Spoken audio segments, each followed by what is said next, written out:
Assalamualaikum warahmatullahi wabarakatuh. Halo, perkenalkan kami dari kelompok 4 mata kuliah psikologi konsumen akan membawakan materi mengenai internal influences on consumer behavior the self, mind, gender, and body. Adapun anggota dari kelompok kami yaitu Hikmah Gazvia Batariola, Nurhami Syahrir, Febrianti Melanie Erde Jonathan, Andi Mutiara Mapeware, Ana Rizkon Amalia, Abdillah Aditya Ahmad, dan Sri Indayani. Berikut materi dari kelompok kami. Selamat menyaksikan.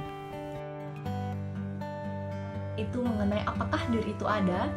Ya, kebiasaan dari kita akan mencari identitas secara unik.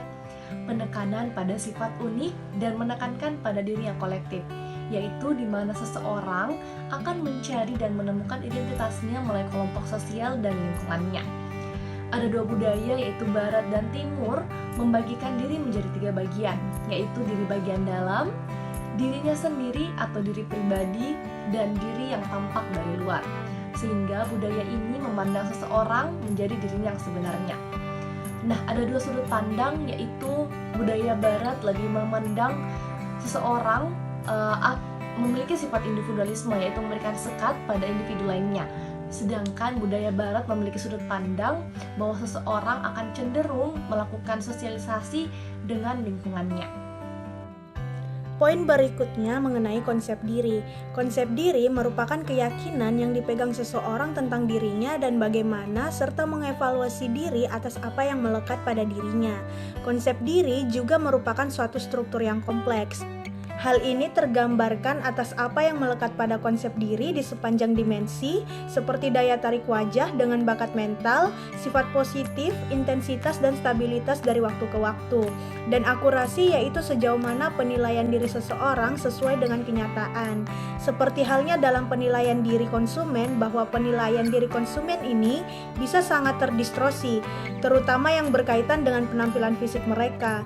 Dari konsep diri yang tentu akan berkembang dan berubah sejalan dengan waktu, masing-masing individu tentu memodifikasi beberapa elemen seperti menemukan ide-ide baru, kelompok sosial, dan gambaran diri kita diterima dari budaya sekitar yang mendukung hal-hal tertentu.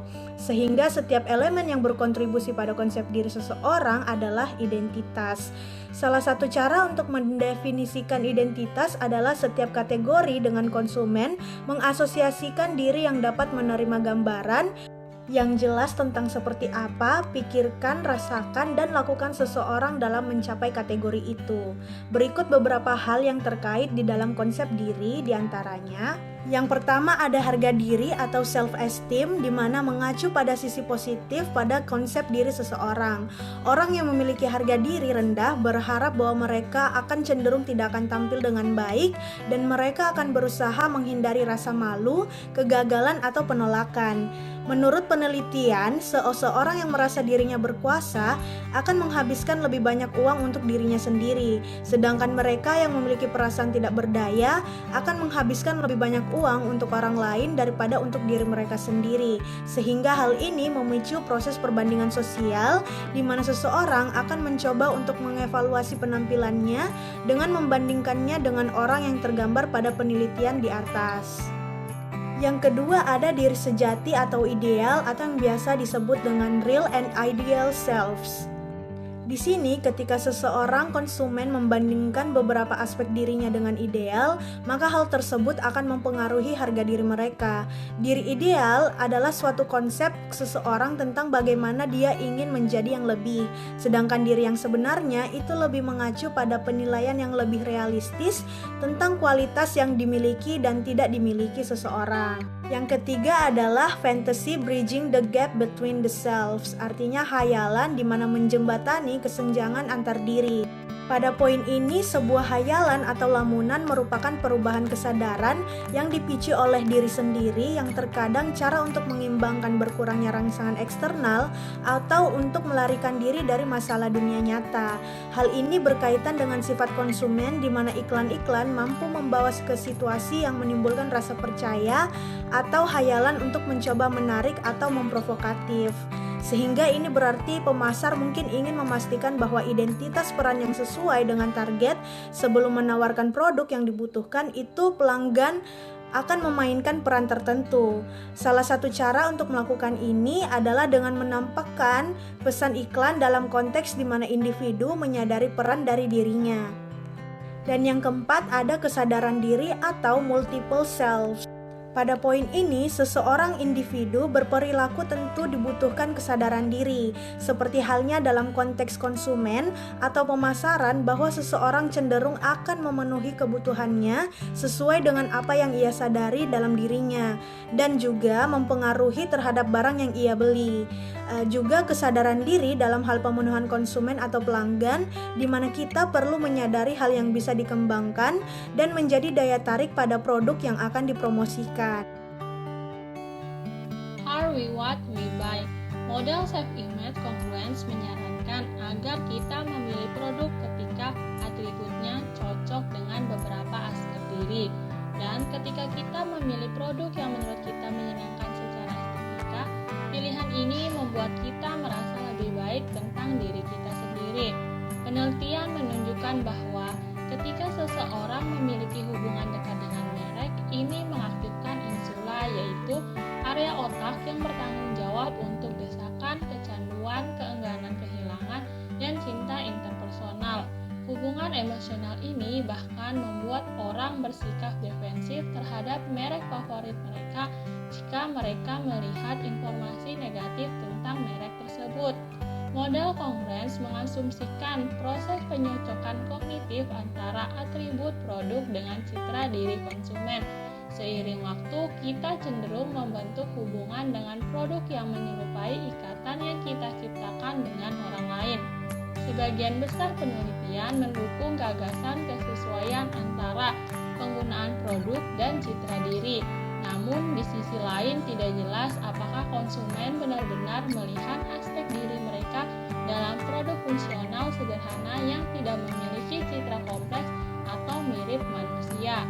Ingat bahwa diri yang direfleksikan membantu membentuk konsep diri yang menyiratkan bahwa orang melihat diri mereka sendiri sebagaimana mereka membayangkan orang lain melihatnya.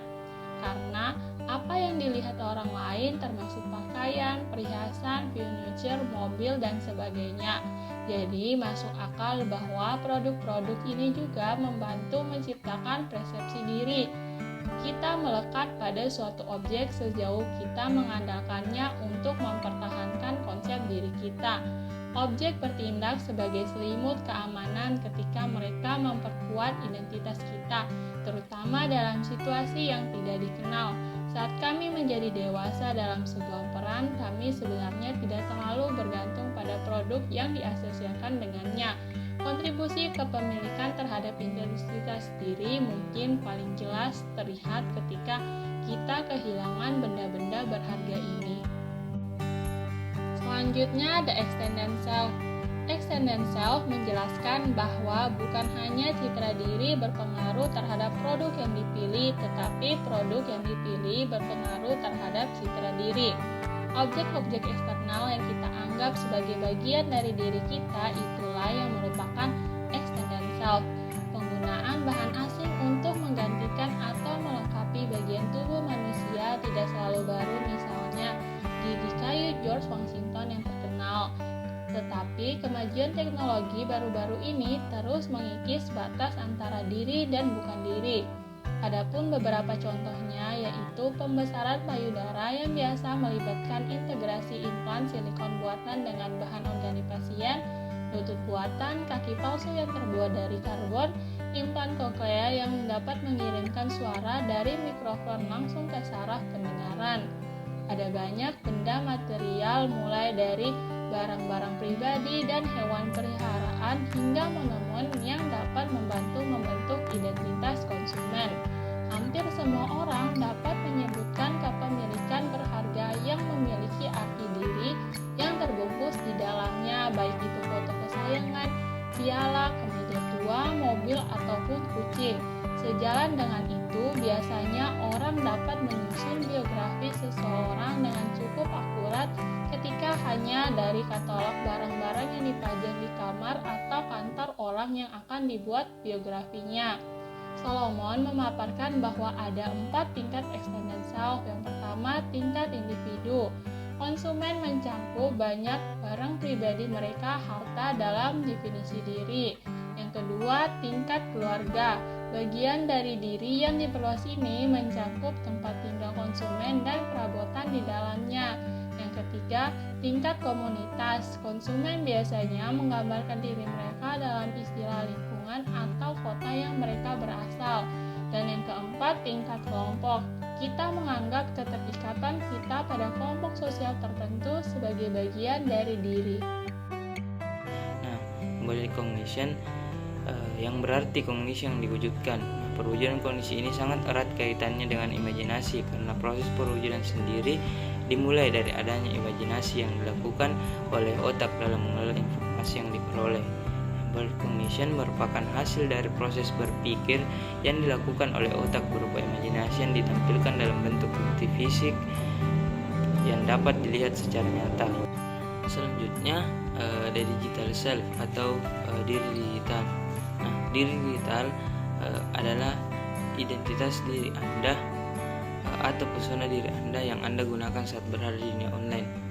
Beberapa orang menggunakan satu atau lebih identitasnya saat berada di dunia online yang sangat berbeda saat dia berada di dunia nyata.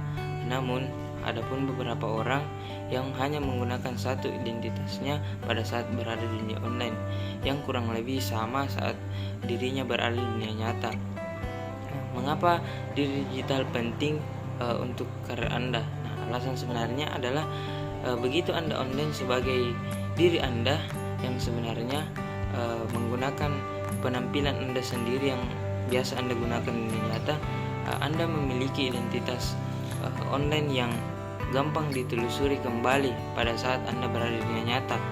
Nah, identitas pada saat berada di dunia online Anda sangat sulit ditemukan jika Anda menggunakan identitas lain saat Anda berada di dunia nyata.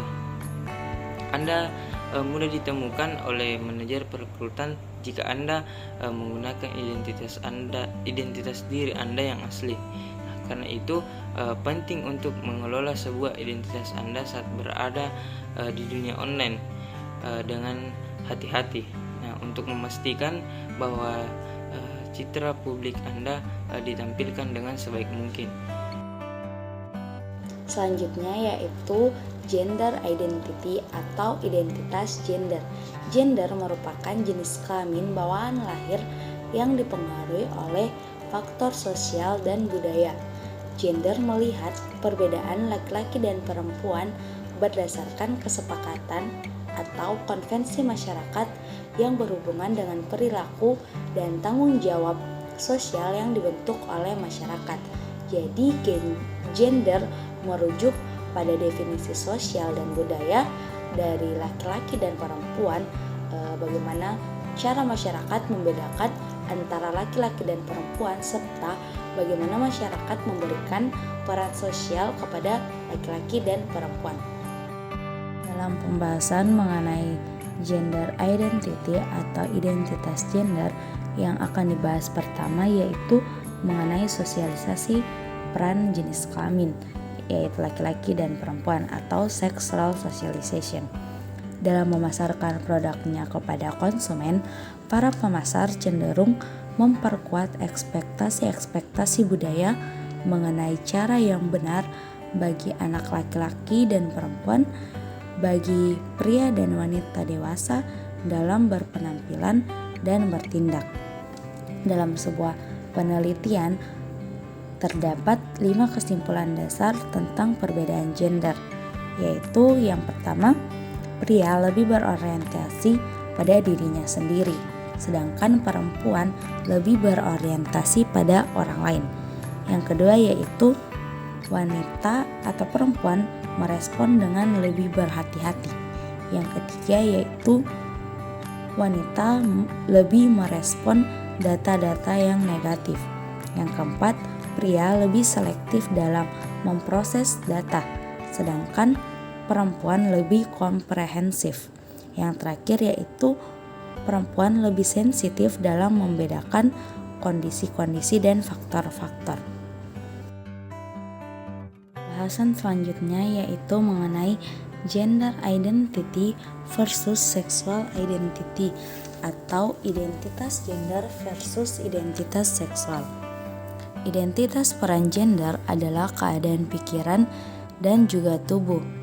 Jenis kelamin biologis seseorang yaitu laki-laki atau perempuan tidak sepenuhnya menentukan apakah dia akan menunjukkan ciri-ciri jenis kelamin dan karakteristik yang secara stereotip kita kaitkan dengan satu jenis kelamin.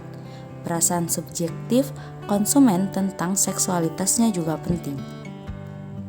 Karena gender merupakan karakteristik yang membedakan antara individu yang satu dengan individu yang lain.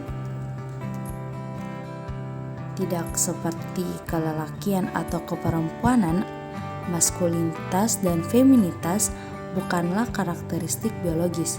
Perilaku yang dianggap maskulin oleh suatu budaya mungkin mendapat respon yang berbeda di budaya yang lain. Selanjutnya mengenai produk jenis kelamin.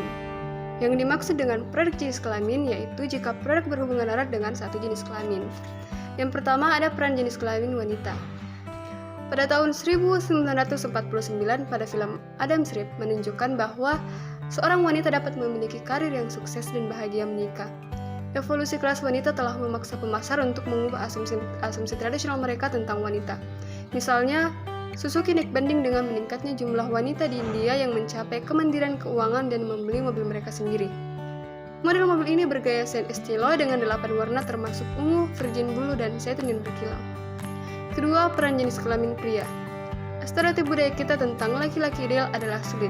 Sebuah studi yang melacak iklan di 8 majalah pria dengan pembaca utama pria melaporkan bahwa sebagian besar berisi banyak iklan yang dapat berkontribusi pada hipermaskulinitas. Mereka menekankan berat pada kekerasan, bahaya, dan sikap tidak berperasaan terhadap perempuan. Para sarjana maskulinisme mempelajari citra pria dan makna budaya yang kompleks dari maskulinitas. Seperti wanita, pria menerima pesan yang beragam tentang bagaimana mereka seharusnya berperilaku dan merasa. Ketiga, ada androgini. Androgini mengacu pada kepemilikan sifat maskulin dan feminin. Androgini dapat membuka pasar baru jika pemasar dapat melakukannya, seperti maraknya pedagang baru-baru ini yang menjual warna pink senjata untuk wanita. Selanjutnya saya akan menjelaskan mengenai body decoration and mutilation. Orang-orang di setiap kebudayaan menghiasi atau mengubah tubuh mereka dengan satu atau lain cara. Dekorasi diri ini memiliki beberapa tujuan. Yang pertama, untuk memisahkan anggota kelompok dari yang bukan anggota. Kedua, untuk menempatkan individu dalam organisasi sosial. Ketiga, untuk menempatkan orang dalam kategori gender. Keempat, untuk meningkatkan identifikasi peran jenis kelamin. Kelima, untuk menunjukkan perilaku sosial yang diinginkan. Keenam, untuk menunjukkan status tinggi atau peringkat. Dan yang terakhir, untuk merasa aman. Adapun body anxiety atau kecemasan tubuh, di mana banyak konsumen mengalami kesenjangan antara fisik mereka yang nyata dan ideal. Mereka sering berupaya keras untuk mengubah aspek-aspek penampilan mereka, dari kosmetik hingga ke salon hingga minuman diet. Karena itu, sejumlah besar produk dan jasa yang berjanji untuk mengubah aspek-aspek fisik mereka. Kemudian yang pertama ada bedah kosmetik, di mana konsumen memilih untuk menjalani operasi untuk mengubah citra tubuh yang buruk atau sekedar untuk meningkatkan penampilan. Tato merupakan bentuk dandanan tubuh yang sangat populer. Menurut sejarah, orang-orang mengaitkan tato dengan orang yang dikucilkan di masyarakat.